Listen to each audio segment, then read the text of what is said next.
Assalamualaikum warahmatullahi wabarakatuh.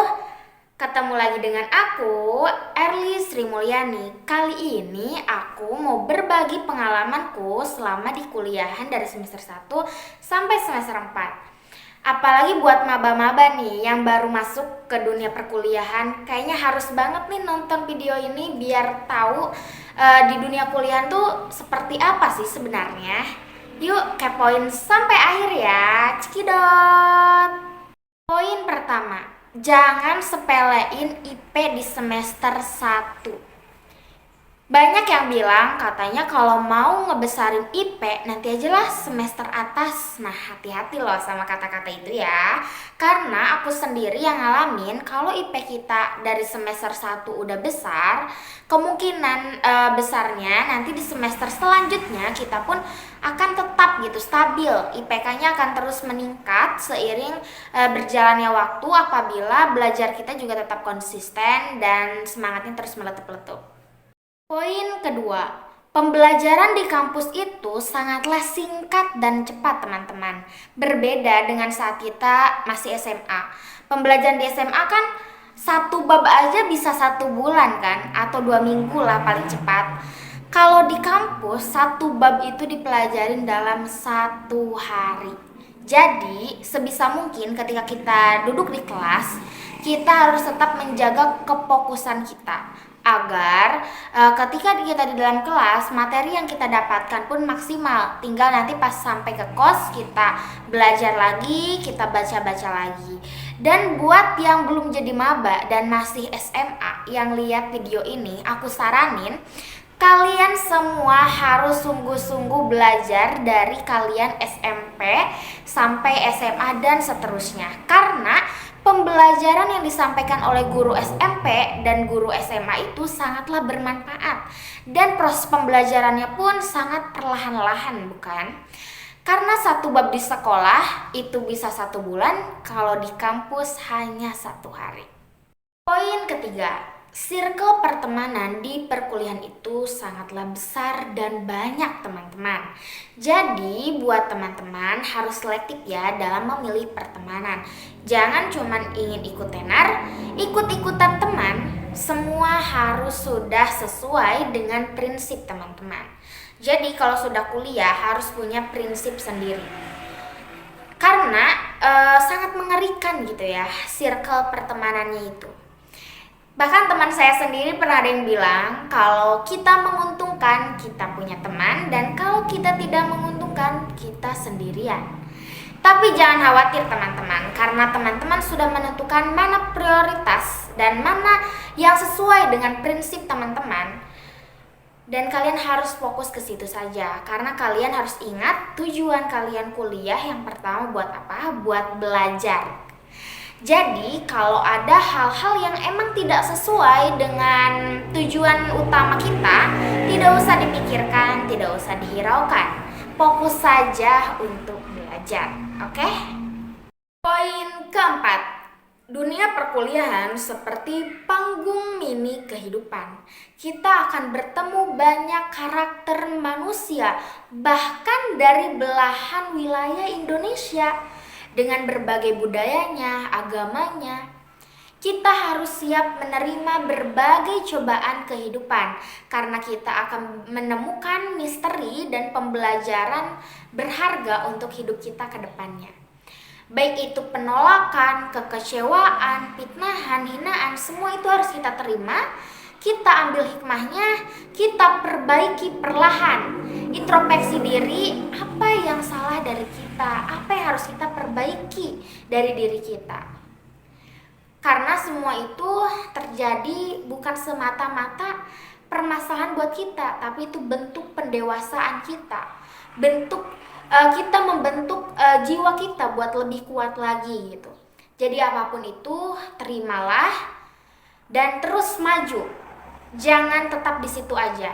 Jadi dunia ini akan tetap maju dan orang-orang sekitarnya pun akan tetap maju, maka kita pun harus maju gitu. Karena orang-orang sekitar tidak akan begitu mengkhawatirkan diri kita gitu ya. Jadi kita memang harus peduli kepada orang lain, tapi kita juga harus peduli pada diri kita sendiri. Kalau semisalnya kita menemukan orang toksik di sekitaran kita, lingkungan toksik, jangan pernah takut untuk keluar dari lingkungan itu. Jangan pernah beranggapan, aduh nanti kalau aku nggak sama dia, aku nggak punya teman gitu. Jangan. Kalau emang lingkungan itu benar-benar toksik, teman itu benar-benar toksik, tinggalin. Percaya deh, nanti juga kamu bakal nemuin teman yang benar-benar teman yang mau tumbuh bersama jauh lebih baik lagi. Semangat! Poin kelima, harus seimbang antara akademik dan organisasi. Karena kedua-duanya sama-sama penting untuk bekal kita di dunia kerja nanti. Jadi teman-teman, kita harus mampu membagi prioritas kita. Misalnya kita membagi prioritas per hari deh gitu ya. Misalnya hari Senin ini kita harus lebih dahulu menyelesaikan tugas A. Karena tugas A ini dikumpulinnya Selasa atau Rabu gitu deh ya. Nah, terus ada juga nih tugas buat hari Kamis. Kita ngerjain tugas yang hari Kamis juga kan, sedikit demi sedikit. Karena nggak boleh SKS ya teman-teman, sistem kebut semalam tuh nggak boleh gitu. Jadi mending kita kerjain sedikit-sedikit. Nah, terus udah itu, tugas yang kita kerjain ini masih bisa kita selingi dengan aktivitas lainnya, entah itu organisasi, atau tugas magang, atau bikin konten, atau aktivitas lainnya deh gitu, sesuai hobi teman-teman atau aktivitas yang emang lagi teman-teman kerjain juga gitu. Nah, setelah kita mengetahui gitu ya, mana yang jadi prioritas kita, itu akan memudahkan kita membagi waktu kita gitu. Baik itu waktu buat magang, buat ngerjain tugasnya, buat organisasinya. Nah kan di organisasi juga ya, kita juga harus tahu nih, mana sih yang lebih penting gitu kita ambil, mana juga yang enggak gitu. Karena misalnya kalau di organisasi nih ya, menurut aku kayak mending kita nggak usah deh ikutan kebanyakan organisasi gitu, nyampe 5 organisasi semuanya kita ikutin. Menurut aku sih nggak usah ya, nggak usah kayak gitu. Mending kita ikut satu organisasi atau 2 organisasi deh gitu, tapi kita tuh benar-benar fokus gitu ngejalanin organisasi itu gitu. Jadi kita juga nggak cuma numpang nama doang, tapi kita juga ikut berperan dan ikut mendapatkan manfaat dari organisasi tersebut. Entah itu kita ikutan jadi kepanitiaan, jadi ketua pelaksana atau ketua divisi, atau jadi koordinator di suatu acara gitu kan. Karena pengalaman kita saat berorganisasi juga itu sangat penting teman-teman, karena biasanya saat mengikuti beasiswa atau magang dan bahkan saat kita melamar pekerjaan itu suka ditanya gitu, misal kita punya pengalaman organisasi apa gitu, pernah menjabat menjadi apa. Jadi menurutku kedua-duanya itu penting, tapi bagaimana kita mengenali diri kita, kemampuan dan kesiapan diri kita, dan harus tahu mana yang jadi prioritas kita saat ini. Gitu aja sih teman-teman. Semangat! Poin ke-6, cara agar dikenal dosen. Banyak sekali cara buat dikenal dosen. Poin penting pertama yaitu kalian harus aktif di kelas, karena secara tidak langsung dosen akan mengenali kita. Yang kedua, ikut organisasi. Ketiga, ikut lomba. Keempat, ikut project dosen. Yang kelima, jadi asisten laboratorium. Yang keenam, jadi asisten dosen. Jadi gimana teman-teman? Buat teman-teman, jangan pernah takut untuk mencoba hal baru. Sekalipun hal itu belum pernah kalian coba, itu akan menjadi kesempatan untuk kalian belajar dan mendapatkan pengalaman yang tentunya tidak semua orang dapat merasakan hal tersebut. Jadi, jangan sia-siakan kesempatan yang menghampiri kalian. Poin ke-7, baik itu harus ke semua orang, tapi kalau berteman itu harus selektif ya. Karena dunia perkuliahan tuh sangatlah manipulatif teman-teman.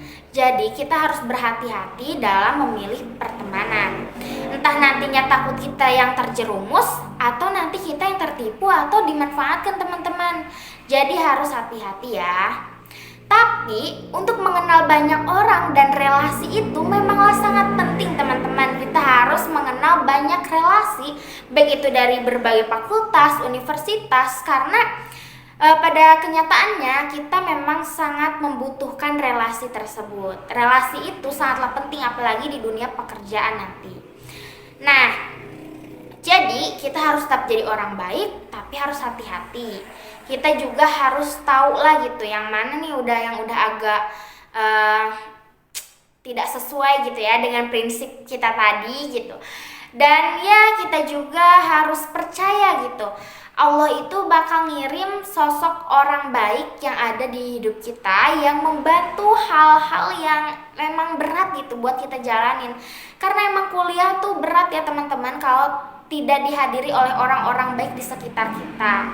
Jadi kita kan nggak tahu gitu ya orang baik mana nih yang bakal mau membantu kita gitu, karena belum tentu orang yang membalas kebaikan kita itu orang yang kita bikin juga. Tapi kita harus yakin Allah itu bakal ngirim orang baik buat membantu hal-hal tersulit kita gitu saat kuliah. Jadi mungkin itu aja pengalaman aku yang bisa aku sampaikan ya buat teman-teman semua. Semoga apa yang aku sampaikan tadi bermanfaat. Dan mohon maaf bila ada kurang dari aku, Erli Sri Mulyani, mohon undur diri. Terima kasih.